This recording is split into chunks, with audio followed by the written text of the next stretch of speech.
नमस्कार साथियों जिन संपत्तियों पे विभिन्न विभागों द्वारा अतिक्रमण अवैध कब्जे को हटवाने हेतु जारी अधिनियम नियम शासनादेश का विवरण उसके बारे में बात करेंगे।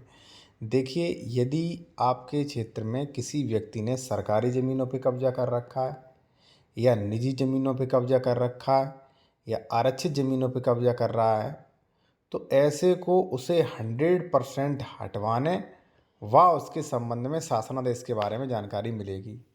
देखिए साथियों, निजी संपत्ति और सरकारी संपत्ति, ठीक है, दोनों में ही हटवाने का प्रोसेस थोड़ा सा अलग हो जाता है। सरकारी में जो प्रशासन है ज़्यादा संज्ञान लेता है, निजी में थोड़ा कम संज्ञान लेता है। तो चलिए, सारी चीज़ें मैं आपको बताने वाला हूँ, शासनादेश भी दिखाने वाला हूँ और जो नियम है ई बुक के वो भी मैं दिखाने वाला हूँ। ठीक है, जिन लोगों ने ई बुक लिया है हमारा, वो 10 नंबर जो है वो टॉपिक देखें, ठीक है, अवैध कब्जा हटवाने के लिए। और देखिए, जो भी लोग विशेषज्ञ द्वारा बेहतर कानूनी सलाह लेना चाह रहे हैं या कोई भी आप डॉक्यूमेंट दिखवाना चाह रहे हैं, तो व्हाट्सएप नंबर वीडियो के डिस्क्रिप्शन में मेंशन किया गया है।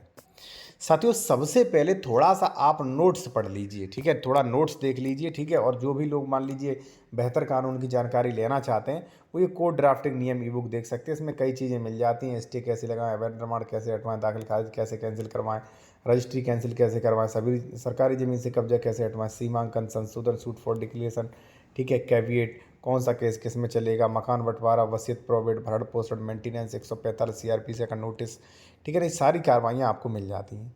देखिए, बेसिक चीज़ आपको साथियों ये समझना चाहिए कि हमको कब क्या कार्रवाई करनी चाहिए।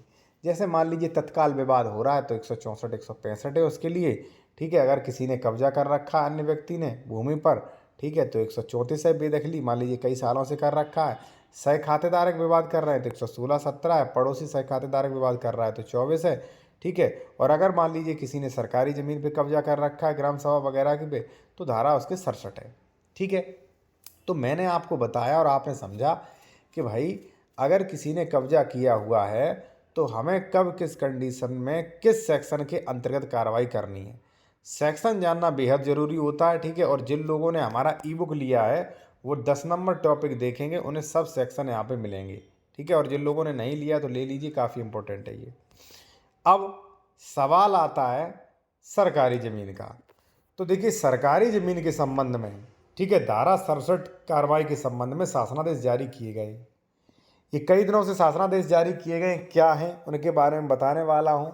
और जिन लोगों की ज़मीन पर या सरकारी ज़मीन पर कब्जा किए हुए हैं लोग, तो वो ये शासनादेश मुझसे प्राप्त कर सकते हैं, ये ले सकते हैं और अधिकारियों को जो है ड्राफ्टिंग बना के दे सकते हैं और शासनादेश को मेंशन कर सकते हैं, भाई शासनादेश के अंतर्गत हटवाइए।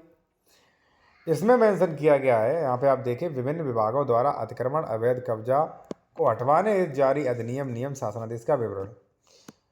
ग्राम पंचायत की परिसंपत्तियों, सार्वजनिक उपयोग की परिसंपत्तियों पर होने वाले अतिक्रमण को हटाए जाने की व्यवस्था उत्तर प्रदेश राजस्व संहिता 2006 की धारा 67 एवं उत्तर प्रदेश राजस्व नियमावली 2016 में वर्णित है, ठीक है।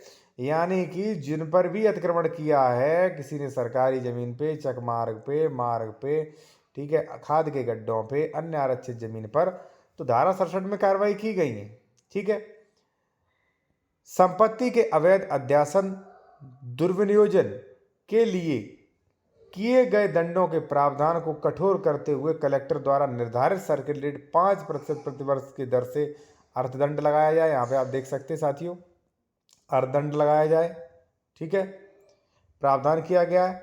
साथ ही अतिक्रमण और अवैध कब्जा करने पर भारतीय दंड संहिता की धारा 447 के अंतर्गत अभियोजन दर्ज करवाने के प्रावधान भी खुला किया गया है।